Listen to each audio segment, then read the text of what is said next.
So మీరు Araku trip వచ్చినప్పుడు ఇక్కడ wooden bridge and coffee farms ఉంటాయి కదా, అవి చూడడానికి వచ్చినప్పుడు మనకు 2 వేస్ ఉన్నాయి. అంటే ఒకటే వుడెన్ బ్రిడ్జ్, బట్ దాన్ని 2 వేస్లో వీళ్ళు ఇక్కడ రెడీ చేశారు. రెండు వైపులా చూడండి. అండ్ రెండు వైపులా చూస్తే కనుక మీకు పైకి ఎక్కాక ఇగో ఇట్లా కాఫీ ఫార్మ్స్ నుంచి నడుచుకుంటూ వెళ్ళొచ్చు. ఇక్కడ కాఫీ ఫార్మ్స్ ఉన్నాయి చూడండి. ఇగో కాఫీ గింజలు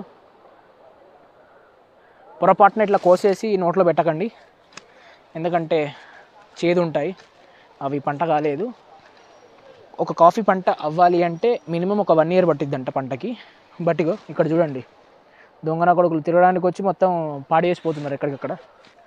so be cautious, don't disturb the నేచర్ని అసలు డిస్టర్బెన్స్ చేయొద్దు ఎప్పుడు కానీ. వచ్చాము, ఎంజాయ్ చేసాము, ఫొటోస్ దిగాము, వెళ్ళాము, అట్లా ఉండాలా. చూడండి ఎంత బాగున్నాయో. ఇందాక ఒకరిని చూశాను, ఇట్లా కొమ్మలు ఇడ్చుకుంటూ పోతున్నారు, చెత్త నా కొడుకులు. అట్లా ఎప్పుడు చేయొద్దు.